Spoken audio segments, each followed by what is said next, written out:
প্রত্যক্ষভাবে না হলেও পরোক্ষভাবে কিন্তু আমি কিছুটা কৃষির সাথে জড়িত। লাস্ট শুধু আপনাদেরকে এই কথাটা বললাম, আমাকে ডাইরেক্ট কৃষক না বললেও ইনডাইরেক্ট কৃষক আমাকে বলতে পারেন।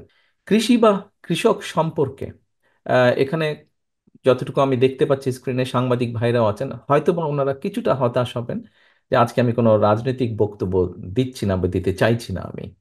আহ, মাত্র গতকাল কি বলেছি, কাজেই হয়তো বা ওনাদের জন্য খুব বেশি লেখার কিছু থাকবে না পত্রিকার পাতায় আমার বক্তব্য থেকে আজকে। আমি সেজন্য দুঃখ প্রকাশ করছি। এখন উপস্থিত প্রিয় নেতৃবৃন্দ, কৃষি সম্পর্কে, আপনারা কৃষক দল, আপনারা বাংলাদেশের প্রায় 4,000-এর মতন ইউনিয়নে আগামী 3 মাসে যাবেন, কৃষকদের কাছে যাবেন, কৃষকদের কথা শুনবেন, তাদেরকে চেষ্টা করবেন আমাদের দলের সদস্যপদ গ্রহণের জন্য। একইভাবে চেষ্টা করবেন তাদের সমস্যাগুলো জানার জন্য, সমাধানগুলো আমরা বের করার চেষ্টা করব পরবর্তীতে ইনশাল্লাহ। আমরা যদি চিন্তা করে দেখি, আমরা ছোটবেলা থেকে আমরা কি শুনে এসেছি। ছোটবেলা থেকে আমরা শুনেছি, যখন আমরা শুনেছি এই কথাটা, তখন দেশে ইন্ডাস্ট্রির সংখ্যা খুব বেশি ছিল না, গার্মেন্টস তো ছিলই না। আহ, কিছু জুট কল ছিল, এর বাইরে কিছু কিছু খুব হাতে গোনা কিছু কিছু ইন্ডাস্ট্রি ছিল। আমরা শুনতাম যে আহ, কৃষি হচ্ছে বাংলাদেশের শতকরা ম্যাক্সিমাম মানুষ, শ্রমিক হচ্ছে কৃষি কাজের সাথে জড়িত, বাংলাদেশের সবচেয়ে বড় শিল্প হচ্ছে কৃষক। এটি মোটামুটি আমরা জেনে আসতাম। আজকে আমরা যদি জিজ্ঞেস করি এই অবস্থার কি পরিবর্তন হয়েছে, আমার কাছে তো মনে হয় না যে এই অবস্থার পরিবর্তন হয়েছে। এখনো আমি মনে করি কৃষি বাংলাদেশের সবচেয়ে বড় শিল্প। এবং কৃষককে যদি আমরা শ্রমিক হিসেবে ধরি, তাহলে আমরা বলতে পারি এই সেক্টরে সবচেয়ে বেশি মানুষ বা শ্রমিক কাজ করছেন এই সেক্টরে। অর্থাৎ এই সেক্টরে যে শ্রমিক, তার সংখ্যা বিশাল। আমরা গার্মেন্টস সেক্টরে অনেক সময় বিভিন্ন হিসাব দেখি যে 20 লাখ, 25 লাখ, 30 লাখ বা 50 লাখ মানুষ কাজ করছেন। কিন্তু আপনি যদি গ্রামে গঞ্জে সারা বাংলাদেশে দেখেন আপনি, তাহলে আমরা দেখতে পাই, খুব সহজেই আমরা যেটি দেখতে পাই সেটা হচ্ছে যে প্রায় প্রতিটা মানুষ কোনো না কোনো ভাবে কৃষির সাথে জড়িত, এবং সেটি নারী হোক বা পুরুষ হোক। আমরা খেয়াল করে দেখলে দেখবো যে বাংলাদেশের আমার অর্ধেক, জনসংখ্যার অর্ধেক হচ্ছে নারী, এবং এই নারীদের একটি বিশাল অংশ কিন্তু কৃষির সাথে জড়িত। কাজে আমরা যদি পুরুষ এবং নারী দুটোকে একসাথে যোগ করি, দেখা যাবে যে বোধহয় এই সেক্টরে সবচেয়ে বেশি শ্রমিকের সংখ্যা। যেহেতু এই সেক্টরে সবচেয়ে বেশি শ্রমিকের সংখ্যা, কাজেই এই সেক্টরটিতে অবশ্যই আমাদের নজর দিতে হবে। এখানে আমি শিওর, আমি শামসুজ্জামান দুদু সাহেবের বক্তব্য থেকে শুনেছি, এবং তার আগে কয়েকজনের বক্তব্য শুনেছি, বেশ কয়েকজন উল্লেখ করেছেন যে বিএনপি যতবার রাষ্ট্র পরিচালনার সুযোগ পেয়েছে, শহীদ জিয়ার সময় হোক অথবা দেশনেত্রী খালেদা জিয়ার সময় হোক, প্রতিবার আমরা চেষ্টা করেছি কৃষকের সমস্যাগুলো অ্যাড্রেস করার জন্য, কৃষকদের সমস্যা, কৃষির সমস্যাগুলো অ্যাড্রেস করার জন্য, এবং আমরা বিভিন্ন সময় বিভিন্ন পদক্ষেপও গ্রহণ করেছি। এর মধ্যে অনেকগুলো আলোচিত হয়েছে। আহ, খুব সংক্ষেপে যদি বলতে হয়, সেক্ষেত্রে বলা যায় যে, যেমন ধরেন খুব সহজে আমরা যেটা বলি, দেশনেত্রী খালেদা জিয়ার সময়, দেশনেত্রী খালেদা জিয়ার সময় আমরা দেশনেত্রী খালেদা জিয়ার সময় 5,000 টাকা পর্যন্ত কৃষি ঋণ মওকুফ ছিল, করে দেওয়া হয়েছিল। তারপরে 25 বিঘা পর্যন্ত জমির খাজনা। আহ, এরকম অনেকগুলো আছে, অনেক বিষয় আছে। ডিপ টিউবওয়েলের যেটা ইলেকট্রিসিটির খরচ, সেটা সরকার বিয়ার করতো সিজনে, যেই সময় ফসলের সিজন ছিল। বিডিএসি, বিএডিসির গোডাউনগুলো শহীদ জিয়ার সময় তৈরি করা হয়েছিল। এরকম অনেকগুলো বিষয় আছে যেগুলোতে কৃষকদের সমস্যার, কিছু সমস্যার সমাধান হয়েছে। আমরা যদি একটি বিষয় লক্ষ্য করি, সেটি হচ্ছে যে মূল যে বিষয়গুলো আছে, আমি যতটুকু বুঝি জানি, আহ, কৃষকের বীজের সমস্যা সম্পূর্ণভাবে এই সংকটের সমাধান করা যায়নি। বীজের সমস্যা রয়েছে, কাজে এটি একটি বিরাট সমস্যা, যেটি আমাদের অ্যাড্রেস করা প্রয়োজন। আমাদের 31 দফার মধ্যে আমরা এই ব্যাপারে কথা রেখেছি। আমরা তারপরে বিভিন্ন সময় ঝড় বৃষ্টি তুফান বন্যা, বিভিন্ন সময় কৃষকের ফসল নষ্ট হয় এই দেশে। আমরা কৃষি বিমার কথা চিন্তা করেছি, কৃষি বিমা আমরা করার চেষ্টা করছি, যাতে কৃষকের বীজ হোক বা ফসল হোক, ক্ষতিগ্রস্ত হলে সেই সময় একটা একটা সার্টেন টাইম পর্যন্ত, একটা নির্দিষ্ট সময় পর্যন্ত কৃষককে যাতে সেই সাপোর্টটা দেওয়া যায়, কৃষককে যাতে, বাংলাদেশে আবহমানকালে যেটা প্রচলিত আছে, কৃষক গিয়ে মহাজনদের কাছ থেকে লোন নেয়, এরকম হয়, এই লোন চক্রবৃদ্ধি আকারে বৃদ্ধি পেতে থাকে, ফলে এটা একটা বার্ডেন হয়ে যায়, কৃষকের উপর একটা চাপ তৈরি হয়। সেটি না হয়ে আমরা যদি সরকারের পক্ষ থেকে যদি কৃষি বীমা তৈরি করতে পারি, বড় কৃষক না হলেও আমরা যদি মাঝারি এবং ছোট কৃষক বলতে যাদেরকে বোঝায় তাদেরকে যদি এই সাপোর্টগুলো আমরা দিতে পারি, তাহলে ওই যে একটা ঋণের চক্র তৈরি হয় কৃষকের মাথার উপরে, সেটি হয়তো আর করা সম্ভব, সেটি হয়তো হবে না। আহ, সারের সমস্যা আছে, সারের সমস্যা আছে। আমাদের আমাদের লাস্ট গভর্নমেন্টের সময় আগে ছিল ইউনিয়ন, খুব সম্ভব ইউনিয়ন পর্যায়ে একজন করে ডিলার, তাতে বিভিন্ন সমস্যা দেখা যেত। এই ডিলারের সংখ্যা ইউনিয়ন পর্যায়ে আমাদের গত সরকারের সময় এটি বাড়ানো হয়েছে, 1 থেকে 2 করা হয়েছে যতটুকু আমার মনে আছে। এইভাবে অনেকগুলো স্টেপ নেওয়া হয়েছিল।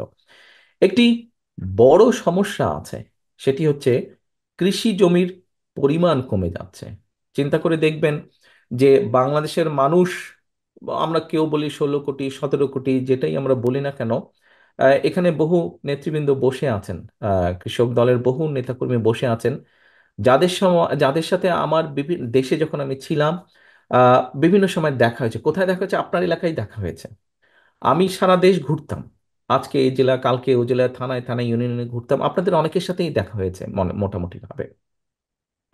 আহ, সেই সময় আহ, আমি যেটা দেখেছি, আমার কাছে মনে হয় বাংলাদেশের জনসংখ্যা কোনোভাবেই এই মুহূর্তে 20 কোটির কম হবে না। এটি হচ্ছে আমার কাছে হয়তো ফ্যাক্টস ফিগার নেই, কিন্তু দেখে আমার কাছে যা মনে হয়েছে, সারা দেশ ঘুরে আমার যতটুকু মনে হয়েছে এতদিনে জনসংখ্যা। এখন চিন্তা করেন নেতৃবৃন্দ, 20 কোটি জনসংখ্যা, 20 কোটি জনসংখ্যার জন্য খাদ্য উৎপাদন যদি করতে হয়, আপনাকে ডেফিনেটলি অবশ্যই অবশ্যই অবশ্যই আপনাকে কৃষির পুরা বিষয়টিকে, কৃষি বলতে যা যা বোঝায় সব কিছুকে একটি ডিসিপ্লিনের মধ্যে যদি আপনি না আনেন, তাহলে অবশ্যই এই 20 কোটি মানুষের খাদ্য সংস্থান করা ভীষণ একটি ডিফিকাল্ট ব্যাপার হবে এবং খুব সিরিয়াস ব্যাপার। অ্যাট দ্য সেম টাইম চিন্তা করে দেখেন, 20 কোটি মানুষের জন্য খাবার ইম্পোর্ট করা কিন্তু বলা যায় প্রায় মোটামুটি অসাধ্য ব্যাপার, সম্ভব না সেটি। আপনি কত মানুষের জন্য চাল ডাল তেল নুন আপনি ইম্পোর্ট করবেন? সম্ভব না এটি। কাজেই অবশ্যই অবশ্যই অন্তত বেসিক খাদ্যদ্রব্য যেগুলো, সেগুলো অবশ্যই আমাদেরকে এই দেশের উৎপাদন করতে হবে। এখন এই দেশে উৎপাদন করতে হলে কৃষি জমির পরিমাণ, জনসংখ্যা যেহেতু বেড়ে যাচ্ছে, কৃষি জমির পরিমাণ কমে যাচ্ছে, এটি একটা সিরিয়াস ম্যাটার, কিন্তু এই বিষয়টি আমাদেরকে চিন্তা করতে হবে। কাজেই কিভাবে কৃষির জমিন আমরা বাড়াতে পারি, জমি আমরা বাড়াতে পারি, এটি একটি চিন্তা আমাদেরকে করতে হবে। কৃষির জমি বাড়াতে হলে অনেক বিষয় আছে, হয়তো এত ডিটেল এখানে হয়তো আলোচনা করা সম্ভব না। বেশ কিছু স্টেপস আছে যেগুলো আমরা গ্রহণ করতে পারি, বাট সেটা করা সম্ভব একমাত্র সরকার গঠন করার পক্ষে। তো আমাদেরকে এই বিষয়টি খুব সিরিয়াসলি চিন্তা করতে হবে। জনসংখ্যা বাড়ছে বই আমাদের কমছে না। আচ্ছা, আসেন এরপরে।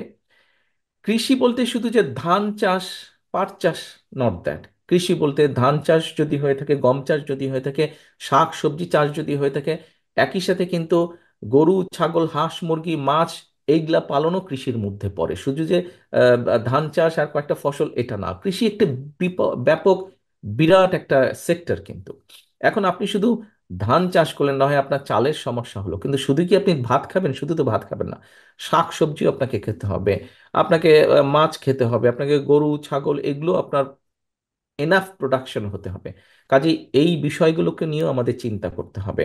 যে এই যে দেখুন, আজকে আহ পেঁয়াজ পেঁয়াজ রসুন আদা হঠাৎ করে দাম বেড়ে যাচ্ছে, ডিমের দাম সেই 160 টাকা 200 টাকার কাছাকাছি চলে যাচ্ছে কেন?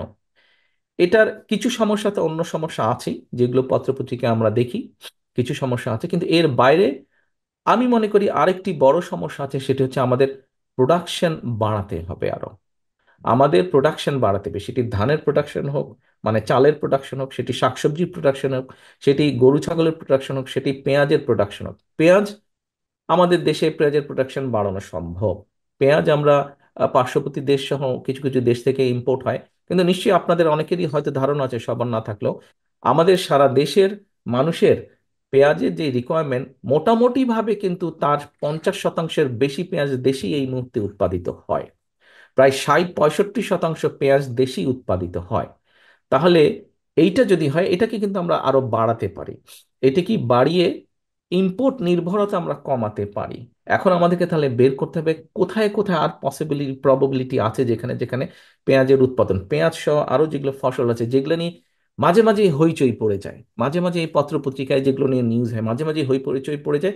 এবং স্বাভাবিকভাবে সরকার যেই থাকুক না কেন, আর জনপ্রতিনিধি তো করে এইরকম সরকার, মানে মানুষের ভোটে নির্বাচিত, যেমন বিএনপি 2001 বলুন, 91 সাল বলুন, 1969 সাল বলুন, যে জনগণ দ্বারা নির্বাচিত ছিল বলেই এইরকম সরকার আরো বেশি বিব্রত হয় যখন এরকম ঘটনাগুলো ঘটে। কাজে এই ঘটনাগুলো আমাদেরকে অ্যাড্রেস করতে হবে।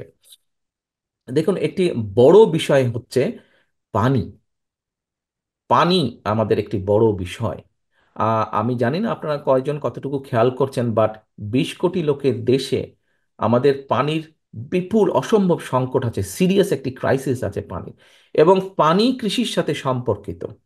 অনেকে হয়তো বলতে পারে পানি, কিন্তু পানি কৃষি, পানি এবং কৃষি ওতপ্রোতভাবে জড়িত। আপনি পানি ছাড়া কিছুই, কৃষির কিছুই করতে পারবেন না। এখন শহীদ জিয়ার সময় খাল খনন কর্মসূচি শুরু করা হয়েছিল। শহীদ জিয়ার সময় অনেকগুলো সেক্টরে কৃষির হাত দেওয়া হয়েছিল, এবং তার ফলেই কিন্তু শহীদ জিয়া যখন দেশের দায়িত্বভার পান তখন খুব সম্ভব বোধহয় ফসলের প্রোডাকশন ছিল মোটামুটি সব ফসলের, ওটা বিশেষ করে ধান, 11 মিলিয়ন টন প্লাস মাইনাস ছিল। শহীদ জিয়ার সময় মাত্র 3 বছর, 2 থেকে 3 বছরের মাথায় এটি 2 মিলিয়নেরও বেশি এটি বৃদ্ধি পায়।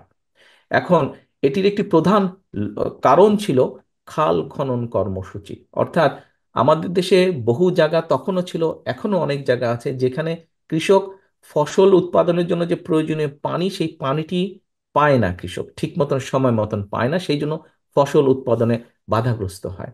খাল খননের মাধ্যমে শহীদ জিয়া পানির ব্যবস্থা করে দিয়েছেন। সেই জন্য দেখা যায় যে শহীদ জিয়ার সময় আমরা দেখেছি, এবং তারপরে পরবর্তীতে এটা কম বেশি কন্টিনিউ করেছে, যেখানে একটি ফসল হতো পানির কারণে দুটি হয়েছে, যেখানে দুটি হতো পানির কারণে সেখানে 3টি ফসল হয়েছে। এই সুবিধাটা পাওয়া গেছে।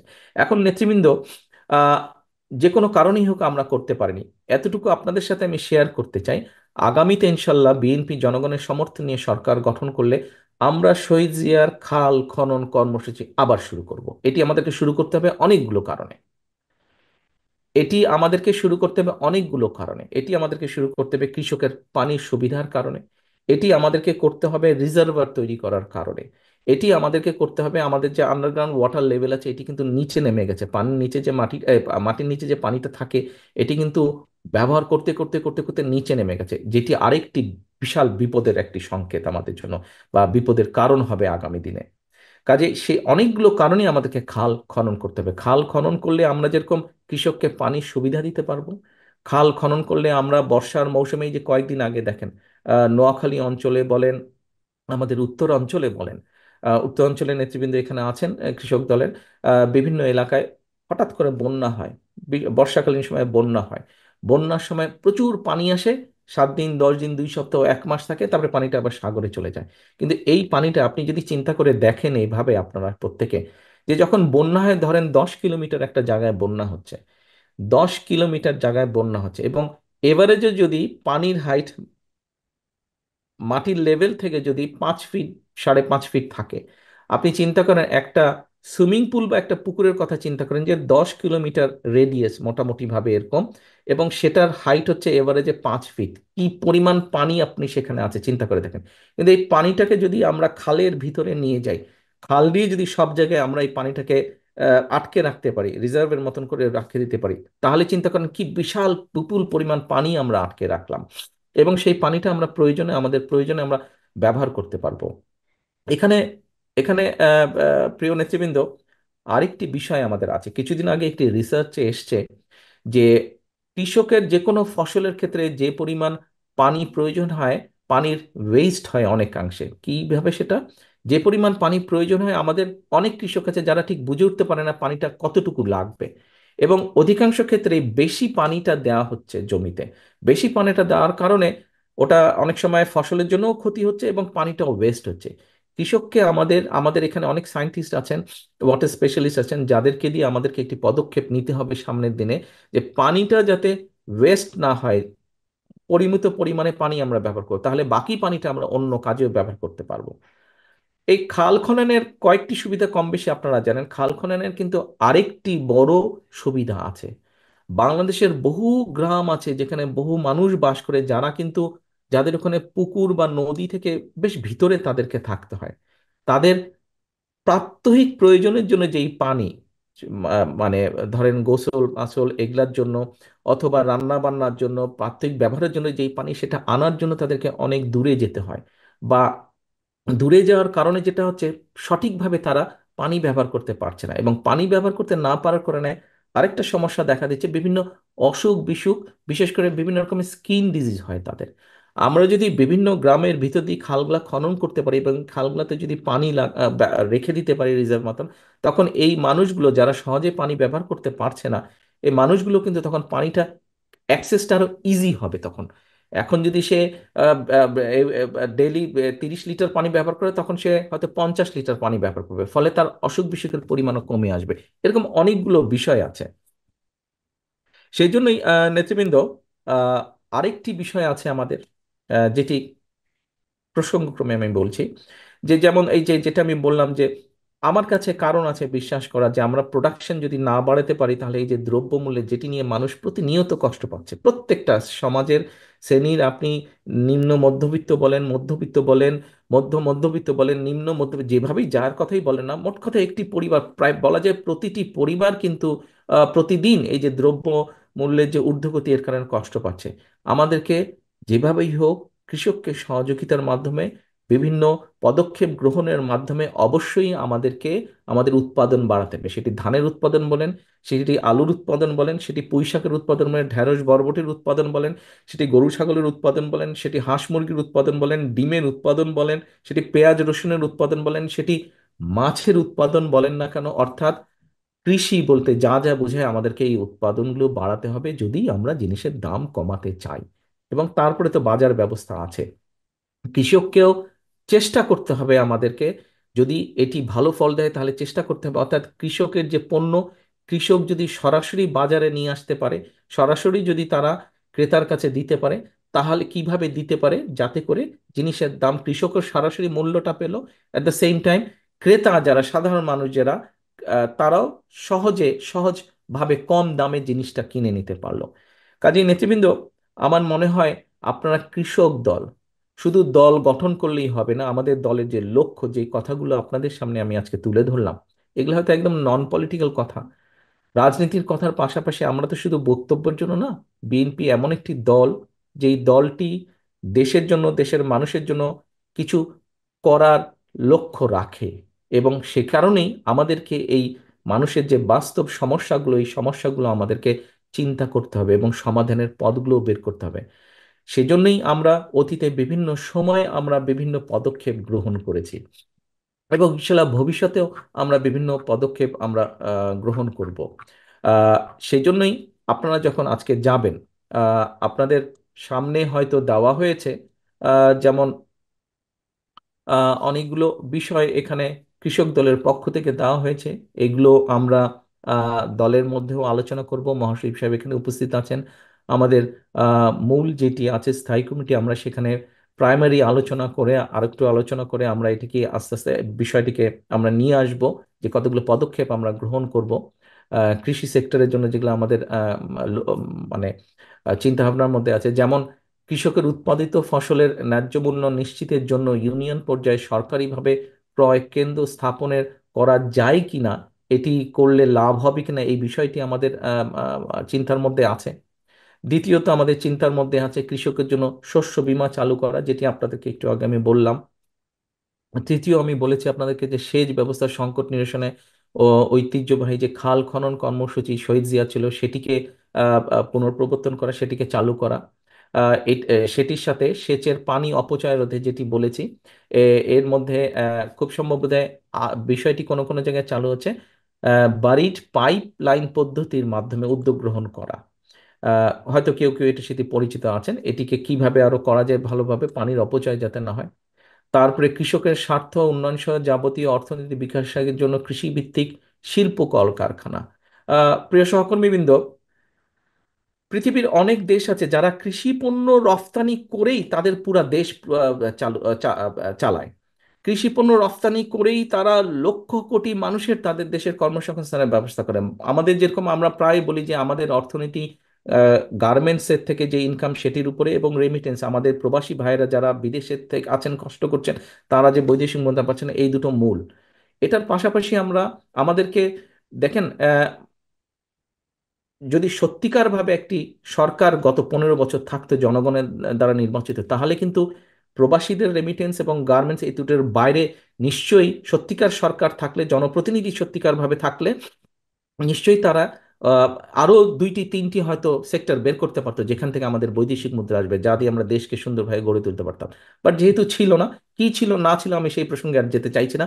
প্রত্যেকটা মানুষ উপস্থিত এখানে, প্রতিটা মানুষ আপনারা সাক্ষী আছেন গত 15 বছর কি হয়েছে না হয়েছে দেশে। তো এখন নেতৃবৃন্দ, কৃষিকে আমাদের আগামী দিনে বাংলাদেশের বহু জায়গায়, বহু এলাকায়, বহু অঞ্চলে বিভিন্ন ফসল আছে যেগুলোকে আমরা সুন্দরভাবে, আমরা পরিকল্পনা মাফিক যদি আমরা সাহায্য করতে, সহযোগিতা করতে পারি সেই কৃষকদেরকে, সেই ফসলগুলো আমরা এক্সপোর্ট করতে পারবো। বিদেশে এক্সপোর্টের মাধ্যমে আমরা কিন্তু বৈদেশিক মুদ্রা অর্জন করতে পারবো। আহ, সেইটি, সেই জন্যই বলা হয়েছে যে শিল্প কারখানা কৃষি ভিত্তিক সেটি গড়ে তোলার প্রচেষ্টা করা, সেই ব্যাপারে উদ্যোগ গ্রহণ করা। আমাদের কৃষক দল থেকে প্রস্তাবনা দেওয়া হয়েছে যে কৃষি ফসলের মজুতদারি এবং একচেটিয়া কারবারি বন্ধ করার জন্য যদি কোনো ব্যবস্থা গ্রহণ করা যায় অবশ্যই সেটা করা। তারপরে সমবায় ভিত্তিক চাষ পদ্ধতি চালু করা। এটি ছোট ছোট যারা কৃষক তাদের বিভিন্ন সময় সমস্যা হয়, ট্রাক্টর ট্রাক্টর বিভিন্ন সমস্যা, এই ব্যাপারটা বিবেচনা করা যায় কিনা। কৃষক দল নিশ্চয়ই আপনাদেরকে দিবে এই পয়েন্টগুলো, এবং পয়েন্টগুলো দিলে আপনারা যখন ইউনিয়ন পর্যায়ে যাবেন আপনারা আলোচনা করবেন, আলোচনার পরিপ্রেক্ষিতে যেগুলো রেজাল্ট পাবেন আপনারা নিয়ে আসলে তখন ওগুলোর উপরে ভিত্তি করে আমরা ব্যবস্থা নিতে পারবো। আহ, তারপরে তাদের আছে আহ, সরকারিভাবে পেঁয়াজ সংগ্রহের জন্য যেই সকল অঞ্চলে পেঁয়াজ হয় সেই সবগুলো জায়গাতে আহ, সেই স্পেশালাইজ কোল্ড স্টোরেজ করা যায় নাকি। আমরা বিভিন্ন সময় পত্রিকার পাতায় দেখি, খবর আসে বিভিন্ন জায়গায় কখনো আলু, কখনো পেঁয়াজ, কখনো টমেটো, বিভিন্ন ফসল নষ্ট হয়ে যেতে থাকে। যদি সেই সকল অঞ্চলে স্পেশালাইজ কোল্ড স্টোরেজ করা যেতে পারে সরকারের পক্ষ থেকে হোক, বেসরকারি সহযোগিতাই হোক, তাহলে অন্তত কৃষক সেই ফসলটা রাখতে পারে, যেটার আলটিমেট সুবিধা দেশের মানুষ পাবে। এরকম অনেকগুলো বিষয় আছে, অনেকগুলো বিষয় আছে যেই বিষয়গুলো আমাদেরকে দেখতে হবে। একটি বড় বিষয় এখানে আছে কৃষক দলের পক্ষ থেকে, যে জাতীয় বাজেটে এখন বোধহয় সামান্য কিছু আছে, জাতীয় বাজেটে মোট জিডিপির অন্তত 8% বরাদ্দ দেওয়া কৃষির জন্য। এই বিষয়টিকে আমাদের দেখতে হবে যে 8% যে আমরা বরাদ্দ দেব, এই বরাদ্দের সুবিধাটা যাতে কৃষকরা পায় সরাসরিভাবে, কৃষকরা যাতে পায়, অর্থাৎ যার 2 বিঘা 3 বিঘা 5 বিঘা জমি আছে এরকম ছোট ছোট কৃষকরা বা মাঝারি কৃষক, অন্তত তারা যাতে এই সুবিধাটা পায়। আগে বিভিন্ন সময় দেখা গেছে সারের ভর্তুকি দেওয়া হচ্ছে, তাতে দেখা যাচ্ছে যে কৃষক পাচ্ছে না, ভর্তুকিটা চলে যাচ্ছে ডিলারের কাছে। কাজে কৃষক যাতে, কারণ কৃষক যতক্ষণ সুবিধাটা না পাচ্ছে ততক্ষণ পর্যন্ত বেনিফিট হচ্ছে না, এবং সেই বেনিফিটটা সাধারণ মানুষও পাচ্ছে না। তো সেই জন্য এই বিষয়গুলা কিছু কিছু পদক্ষেপ আমরা নিয়েছি, হয়তো তার মধ্যে যদি কোনো ভুল থাকে, এরার থাকে, সেটিকে আমাদের ঠিক করে নিতে হবে, কারেকশন করে নিয়ে আমাদেরকে বেটার কিছুতে আসতে হবে। আহ, একটি যেমন আছে শস্য মাড়াইয়ের জন্য স্থানীয় খাস জমিগুলো ফসল মাড়াই উপযোগী করে কৃষকদের, মানে ছোট বা মাঝারি কৃষক আছে যাদের এক্সট্রা জমি নাই, তাদেরকে বরাদ্দ দেওয়া যায় কিনা এই বিষয়টা আমরা হয়তো চিন্তা করে দেখতে পারি। এরকম অনেকগুলো প্রস্তাবনা আছে। সবগুলো প্রস্তাবনা হয়তো বা বাস্তবায়ন করা যাবে না, কিন্তু তারপরেও যতগুলো প্রস্তাবনা বাস্তবায়ন করা যায়, যতগুলো বাস্তবধর্মী, যেগুলোকে বাস্তবায়ন করতে পারলে কৃষক তো উপকার পাবেই, এবং সেই উপকারের বেনিফিটটা অ্যাট দ্য সেম টাইম সাধারণ মানুষের ঘরেও পৌঁছাবে। এটিই হতে হবে আমাদের লক্ষ্য। সহকর্মীবৃন্দ, বক্তব্য হয়তো একটু লম্বা হয়ে যাচ্ছে, আমি জানি না আমার বক্তব্যটা কতটুকু প্রাসঙ্গিক হয়েছে, বাট আমার কাছে মনে হয়েছে আমি আমার কৃষক দলের সহকর্মীদের সাথে কথা বলছি এখানে কৃষি রিলেটেড কথা, অর্থাৎ আমি একজন রাজনৈতিক কর্মী হিসাবে কৃষি নিয়ে স্বাভাবিকভাবেই আমার একটি চিন্তা ভাবনা আছে বা থাকে, এবং সেটি কি সেটি আপনাদের সাথে আমি আজকে শেয়ার করলাম। আমি মহাসচিব সাহেবের সেই কথাটি, যে গতকাল আমরা রাজনৈতিক বক্তব্য রেখেছি সারা দেশের সামনে, দেশের মানুষের সামনে, আজকে সেজন্যই রাজনৈতিক বক্তব্য আমি আপনাদের কাছে রাখিনি।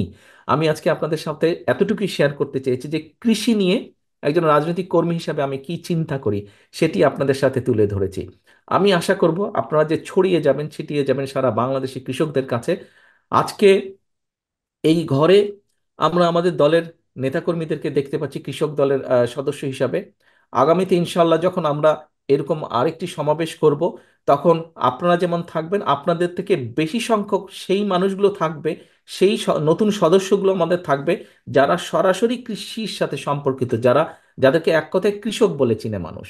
এরকম সদস্য আমাদের কৃষক দলে আর যা আছে তার থেকে বেশি সংখ্যক, আমি শুনেছি একটু আগে তুহিন বলেছে যে 3,000-এর মতন প্রায় আপনারা এখানে আছেন, 2,500 থেকে 3,000-এর মতন আপনারা প্রতিনিধি এখানে আছেন। আমরা এরকম একটা সম্মেলন করব একদিন সামনের দিনে, যেখানে আপনারা যদি 3,000 থাকেন, আপনাদের নতুন সদস্য 6,000 থাকবে, যারা সরাসরি কৃষক হিসাবে পরিচিতি, যাদের এরকম মানুষ থাকবে ইনশাল্লাহ আমাদের। আহ, পরিশেষে আমি আর বক্তব্য না বাড়াই, আমার কিছু চিন্তা ভাবনা আপনাদের সাথে শেয়ার করলাম কৃষি নিয়ে। ইনশাল্লাহ আগামী দিনে আমি চেষ্টা করব আরো কিছু শেয়ার করতে, প্রত্যক্ষভাবে না হলেও পরোক্ষভাবে কিন্তু আমি কিছুটা কৃষির সাথে জড়িত। লাস্ট শুধু আপনাদেরকে এই কথাটা বললাম, আমাকে ডাইরেক্ট কৃষক না বললেও ইনডাইরেক্ট কৃষক আমাকে বলতে পারে।